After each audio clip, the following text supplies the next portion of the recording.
స్వాస్థ్యము నాకిచ్చితివే.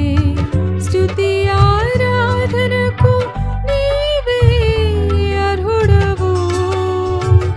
సత్య ప్రమాణముతో శాశ్వత కృపనిచ్చి నీ ప్రియుని స్వాస్థ్యము నాకిచ్చితివే.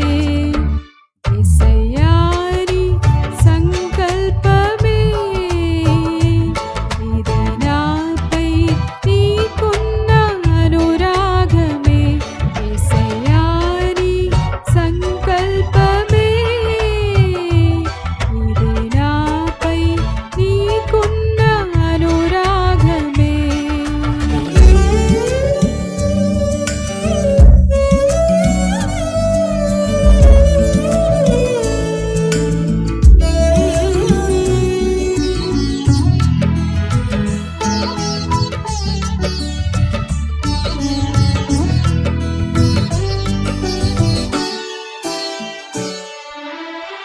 సిలువ సునాదమును నా శ్రమ దినమున మధుర గీతికగా మదిలో వినిపించి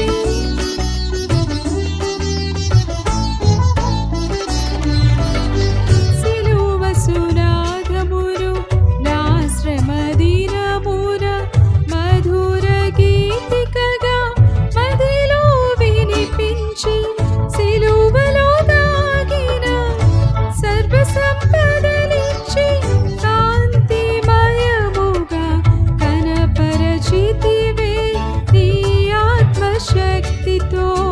సిలువలో దాగిన సర్వ సంపదలిచ్చి కాంతిమయముగా కనపరచితివే నీ ఆత్మశక్తితో.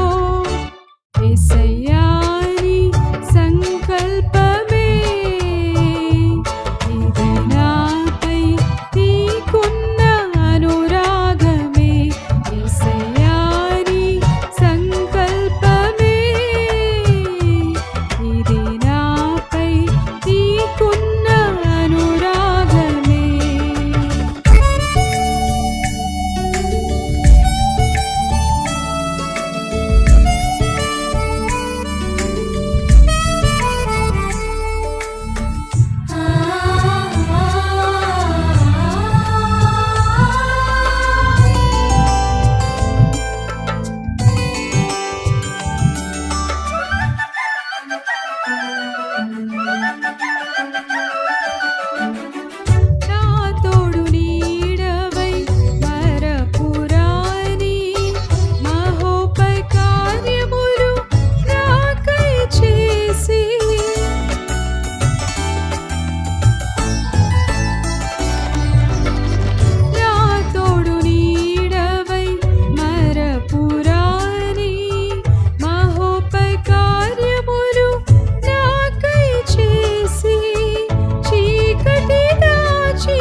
పరిశుద్ధ గ్రంథం విలాపవాక్యం 5వ అధ్యాయం 16వ వచనం నేను చదువుతాను.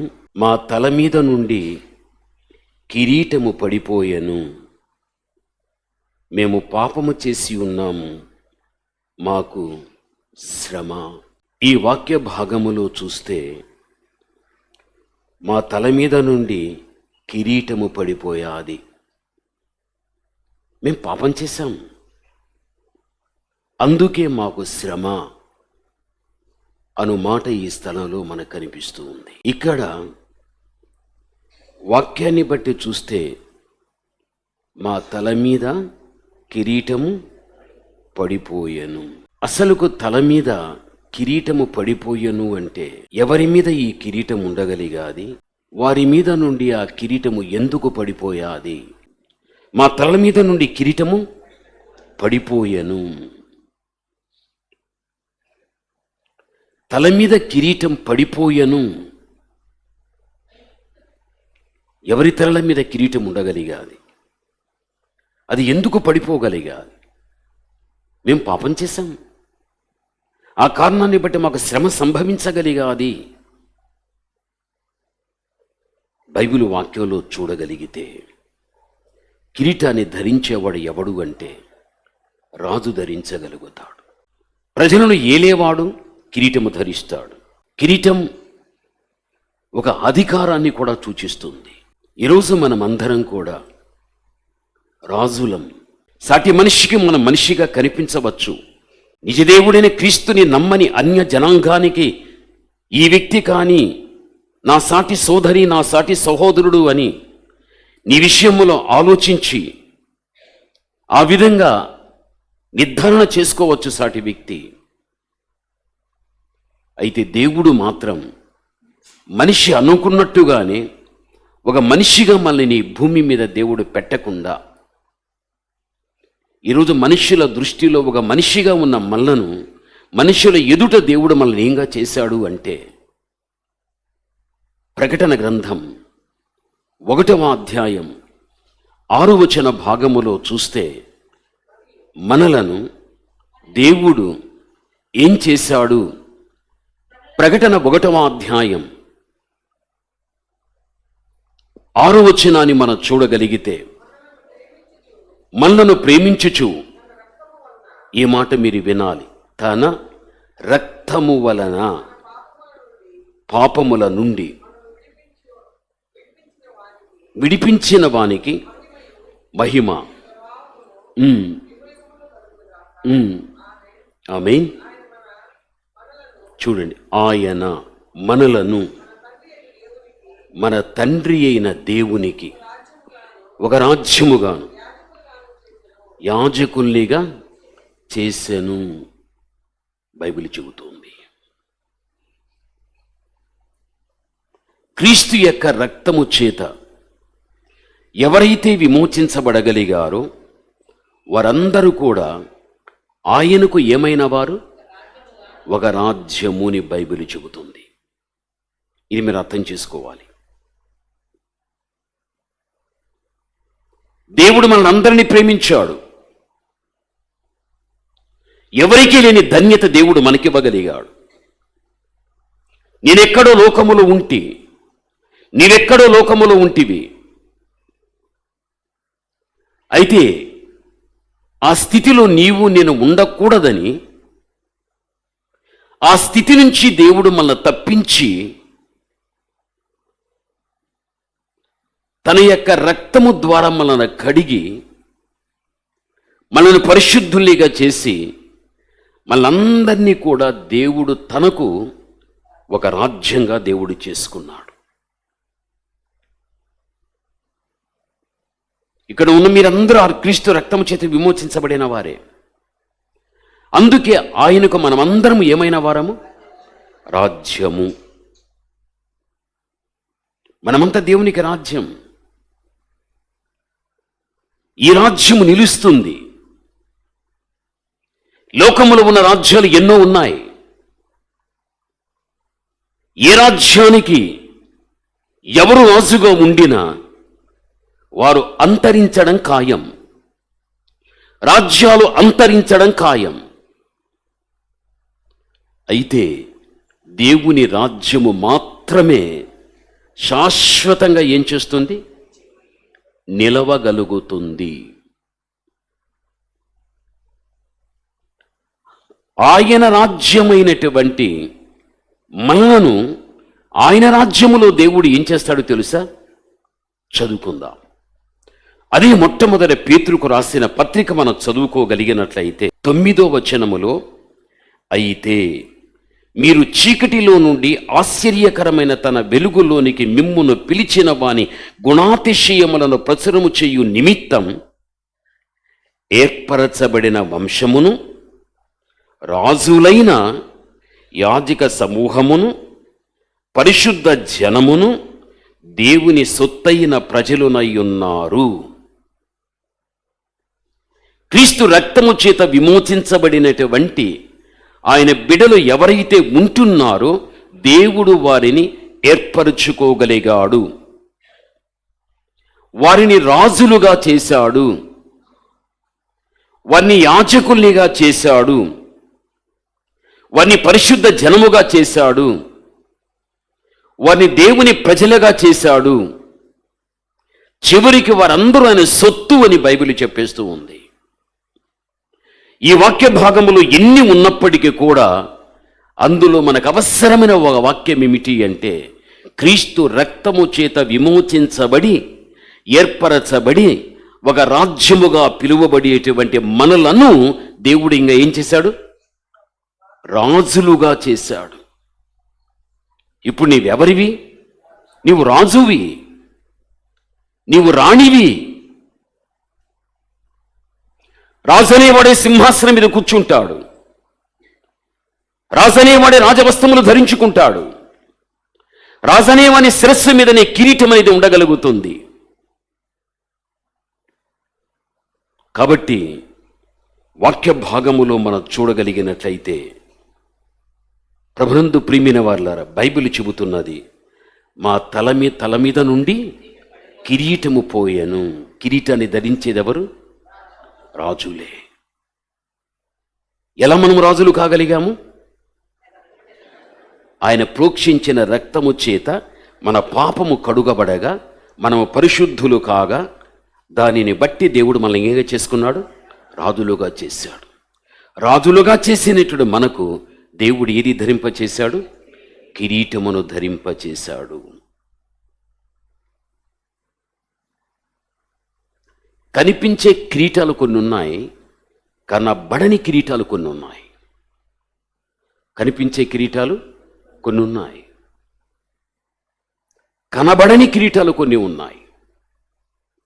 కనిపించే కిరీటాలు ఏవి అంటే, ఒక రాజ్యాన్ని ఒక రాజు పరిపాలిస్తున్నాడు అంటే తనకున్న ఒక ప్రత్యేకమైన స్థలములో, ఒక ప్రత్యేకమైన స్థానములో తాను కూర్చున్నప్పుడు తాను వెలగలిగిన వైఢూర్యమైన లేక వజ్రమైన బంగారైన వెలగలిగినవి ఏవైతే ఉన్నాయో ఆ వెలగలిగిన వాటితో తయారు చేయబడిన కిరీటములో పొదిగింపబడిన రాళ్ళు, వెలగలిగినవి ఏవైనా కానీ ఒక కిరీటము తయారు చేయబడినట్లయితే ఆ రాజుకు ధరించగలుగుతారు. ఆ రాజు కూర్చున్నటువంటి ఆ మహాసభలో అందరికీ కనిపిస్తుంది రాజు ధరించుకున్న కిరీటం. అంటే ఈ భూమి మీద పాలించిన రాజులు ధరించుకునే కిరీటం అందరికీ కనిపిస్తుంది. అయితే కనబడని కిరీటం ఒకటి ఉంది. ఆ కనబడని కిరీటం నీకుంది, నాకుంది, మనందరికీ ఉంది. ఏది ఆ కిరీటం అని మనం ఆలోచించగలిగినట్లయితే, ఆ కిరీటమే సంఘ వ్యవస్థలో ఉన్న ఒక మంచి భక్తి కలిగిన ఒక వ్యక్తికి, లేక సంఘాన్ని నడిపించే ఒక చక్కని సేవకునికి ఆయన ధరింపచేసే కిరీటమే పరిశుద్ధాత్మ కిరీటం. ఈ కిరీటాలు ఎవరికి కనిపించవు. లోకాన్ని పరిపాలించే రాజులకు ఆ కిరీటాలు కనిపిస్తాయి. అయితే సంఘములో ఉండే ఒక విశ్వాసికి, సంఘములో ఉండే ఒక సంఘ కాపరికి కనిపించని కిరీటము ఏది అంటే పరిశుద్ధాత్మ యొక్క కిరీటము. ఇది ఒక అభిషేకం, పరిశుద్ధాత్మ యొక్క అభిషేకమునకు పోల్చబడినటువంటి ఒక కిరీటము. ఇది మనం మరిచిపోకూడదు. నీవు యోగ్యురాలుగా, నువ్వు యోగ్యుడుగా, దేవునికి ఇష్టమైన జీవితం జీవించిన వ్యక్తిగా, క్రీస్తు రక్తము చేత విమోచించబడి ఆత్మీయ జీవితంలో స్వతంత్రుడుగా బ్రతికేటువంటి నీ శిరస్సు మీద దేవుడు నీకు తెలియని, ఇతరులకు తెలియని ఒక పరిశుద్ధాత్మ కిరీటాన్ని దేవుడు ధరింపచేశాడు అన్న విషయం నీవు మరిచిపోకూడదు. ఈ కిరీటాన్ని భూమి మీద ఉన్నంత వరకు కూడా నువ్వు కాపాడుకోవాలి. పరిశుద్ధాత్మని మీరు ఎవరైనా చూసారా? యేసుక్రీస్తునే మనం చూడలేదు. క్రీస్తు కంటే ముందున్న యెహోవాను కూడా మనం ఏం చేయలేదు, చూడలేదు. దేవుడేమన్నాడు? ఎవరైనా నన్ను చూడాలి అంటే నన్ను చూచి బ్రతికినవాడు ఎవడూ లేడు. ఈ ప్రకృతి దేహాన్ని కలిగి ఎవ్వడు కానీ దేవుణ్ణి చూడలేడు. ప్రకృతి దేహాన్ని కలిగి ఎవడైనా చూస్తే ఆయన మహిమ ఎదుట చచ్చిపోవలసిందే కానీ ఎవడు కూడా ఆ దేహముతో అలాగే బ్రతికి ఉండలేడు. అందుకే దేవుడు అంటున్నాడు కదా, నేను ఏ మహిమనైతే కలిగి ఉన్నానో నా రాకడ సమయములో నాకున్న మహిమకు మీ మహిమను సమానం చేసి మిమ్మల్ని తీసుకెళ్తాను. పిలిపిలో రాస్తాడన్నమాట. తనకున్న మహిమకు సమానమైన మహిమను మనకిచ్చే తన ఎదుట నిలబడటానికి కానీ, ఆయన చూడటానికి కానీ, ఆయనతో కూడా వెళ్ళటానికి కానీ, పరలోకములు ఆయన దగ్గర కూర్చోవటానికి కానీ ఆయనకున్నటువంటి మహిమ, సమానమైన మహిమను మనకిచ్చినప్పుడే మనం ఆయన దగ్గర కూర్చుంటాం. ఇప్పుడు దేవుడు తన మహిమతో వచ్చినప్పుడు ఈ ప్రకృతి దేహంతో దేవుని మనం ఏం చేయలేం, చూడలేం. నీ వల్ల కాదు. భూమి మీద కట్టెలు ఎవరు సిద్ధం చేశారు? భూమి మీద కట్టెలు, పోనీ భూమి మీద మొలిచిన చెట్లు ఎవరు చేశారు? దేవుడే చేశాడు. వాటిని తెగగొట్టిన తర్వాత, సూర్యరశ్మి చేత అవి ఎండిపోయిన తర్వాత వాటికి నిప్పు అంటించినప్పుడు, ఆ ఎండిన కట్లు మండుచూ ఉన్నప్పుడు ఆ మంటలో సమీపించడానికైనా, ఆ మంటను ముట్టడానికైనా మనకు శక్తి చాలదు. అగ్ని అయినా, గాలి అయినా, సూర్యునైనా, చంద్రుడు అనే ప్రకృతిలో ఉన్న ప్రతిదీ కూడా ఎవరు చేశారు? దేవుడే చేశాడు. ఇప్పుడు బైబిల్లో షడ్రక్, మెషక్, అబేద్నెగో వీళ్ళ ముగ్గురిని కూడా మంట ఎక్కువ చేసి ముగ్గురిని అగ్ని ఆ మంటలో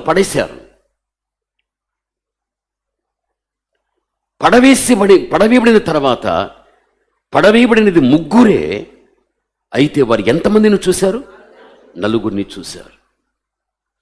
ఆ నాలుగవ వ్యక్తే దేవాతి దేవుడు.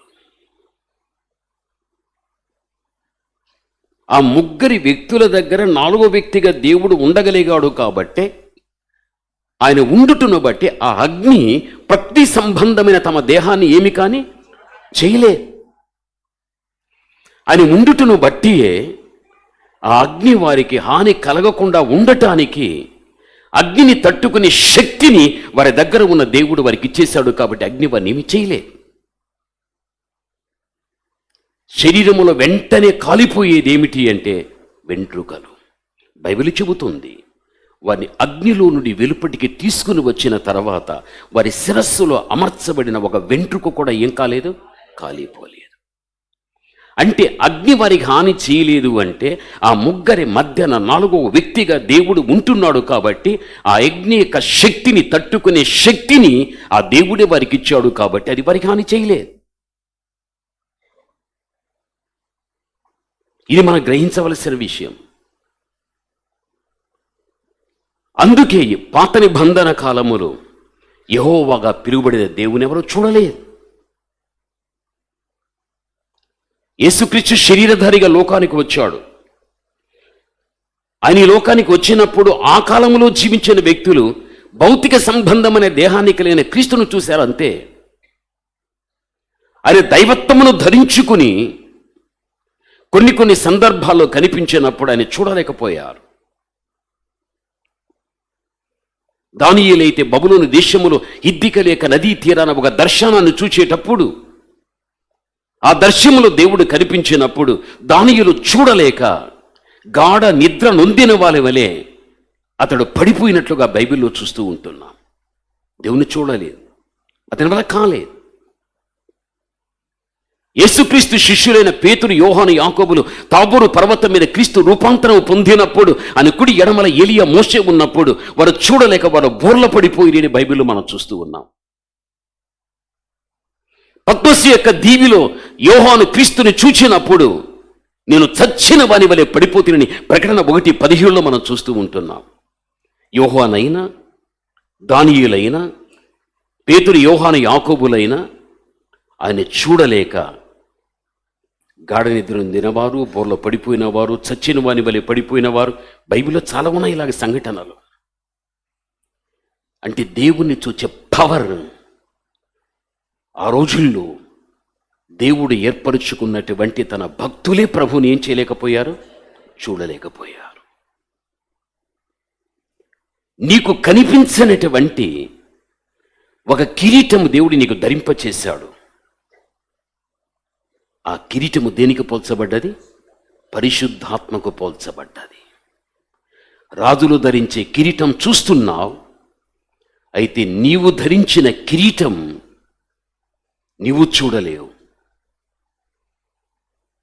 నీ చుట్టూ ఉన్నవారు కూడా చూడలేరు. అందుకే దేవుడు తన రక్తము చేత విమోచించబడిన ప్రతి బిడ్డను రాజుల్లేగా చేసి వారందరికీ కూడా ఆయన పరిశుద్ధాత్మ యొక్క అభిషేకం లేక కిరీటాన్ని దేవుడు ధరింపచేశాడు. పరిశుద్ధాత్మను మనం చూడలేదు. మీ గతంలో చెప్పాను, ప్రకృతి అంతా కూడా నిండుకో ఉంది. ఏది అంటే గాలి. గాలిని మీరు చూడగలరా? అది ఒక వస్తువు కాదు. దాన్ని కొంచెం తీసుకుని ఇంకొకరికి ఇవ్వగలరా? ఇవ్వలేం. చూడలేదని దాన్ని తీసి ఒకరికి ఇవ్వలేమని, దాన్ని బట్టి గాలి లేదు అని అనగలమా? అనలేం. కనబడినంత మాత్రాన గాలి లేదనటానికి లేదు. అదే రీతిగానే పరిశుద్ధాత్మ కూడా కనబడదది. మన కంటికి కనబడకుండా గాలి ఎలాగైతే ప్రకృతిలో ఉన్న ప్రతి ప్రాణిని కూడా గాలి ద్వారా ఎలాగైతే ప్రతి ప్రాణి బ్రతుకుతూ ఉంటున్నదో, కరోనా సమయంలో చాలామంది చచ్చిపోయారు. ఏమి లేక? గాలి లేక, ఆక్సిజన్ లేక చాలామంది చచ్చిపోయారు. ప్రకృతిలో ఉన్న గాలిని దేవుడు అలా ఒక్కసారి తన స్వాధీనంలోనికి తెచ్చుకున్నాడు అనుకో, గాలి ద్వారా బ్రతికింపబడే ఏ ప్రాణి కూడా ఇక భూమి మీద మన కంటికి కనిపించదు. గాలి కనబడకపోయినా గాలి ఉంది. గాలి ఉంది కాబట్టే ఆ గాలి చేసేటువంటి కార్యాలు చూడగలము, కానీ గాలిని మాత్రం మనము చూడలేము. పరిశుద్ధాత్మను మనము చూడలేము, కానీ పరిశుద్ధాత్మ మాత్రం మన మధ్య చేసేటువంటి కార్యాలు మాత్రం మనం స్పష్టంగా ఏం చేయగలము? చూడగలము.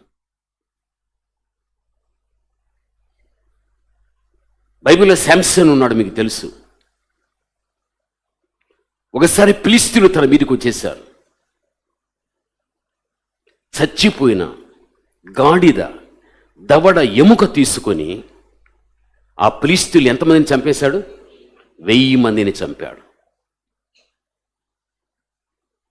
వాక్యంలో చూస్తే దేవుని దగ్గర నుంచి శాంసన్ మీదకి ఏది దిగి వచ్చింది? ఆత్మ.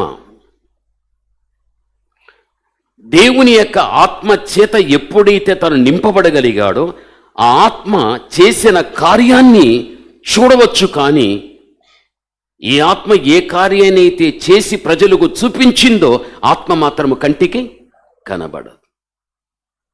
కార్యాలు కనిపిస్తాయి, కార్యాలు జరిగించిన ఆత్మ మాత్రము కనిపించదు. అది నువ్వు అర్థం చేసుకోవాలి. అందుకే ఈ కడవరి రోజుల్లో ఆయన బిడలైనటువంటి మనందరికీ కూడా ఆయన ఏది ధరింపచేశాడు? కిరీటం. ఆ కిరీటము దేనికి పోల్చబడ్డది? పరిశుద్ధాత్మకు. దీన్ని మనం ఏం చేసుకోవాలి? కాపాడుకోవాలి. అది పడిపోయేటట్టుగా, దాన్ని పడగొట్టేటట్టుగా ఎక్కడికని అవకాశాన్ని ఇవ్వకూడదు. కిరీటం పెట్టబడగలిగి ఉన్నది అంటే నువ్వు దాన్ని కాపాడుకోవాలి. నువ్వు దాన్ని కాపాడుకోకుండా అది పడిపోవటానికి నీవే దానికి మూలమైతే, నీవే దానికి ఆధారమైతే, పడిపోవటానికి నీవే అవకాశం ఇస్తే, అలాంటి వారు పాపం చేసిన వారు. వారికి శ్రమ. ఎవరి మీద కిరీటము నిలవదు అంటే పాపం చేసిన వాని మీద కిరీటము నిలవదు. కీర్తన మీరు చూడండి, 51వ అధ్యాయంలో మనం చూస్తే గాన 11వ వచనాన్ని చదువుకుందాం. నీ సన్నిధిలో నుండి నన్ను తోసేయద్దు. ఏది తీసేయద్దుమా?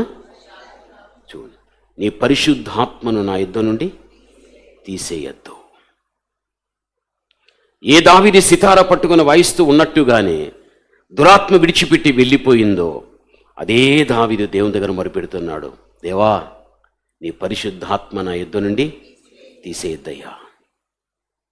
అంటే దాని అర్థం బైబిల్లో మనం చూస్తే మా తల మీద ఉండిన కిరీటము పడిపోయేనే. ఒక రోజున దావీదు మీద ఉన్నట్టు ఆ కిరీటం కూడా దావీదే పడిపోవటానికి అవకాశాన్ని ఇవ్వగలిగాడు. దావీదుకు తెలిసి వచ్చింది, నా కిరీటము తల మీద నుండి పోయేనే, నాలో ఉన్న అభిషేక కిరీటం, పరిశుద్ధాత్మ అభిషేకం పోయేనే. యెహోవా తీసేయద్దయ్యా, నా దగ్గరే ఉంచయ్యా. దావీదు అడుగుతున్నాడు. ఒకే పాపం.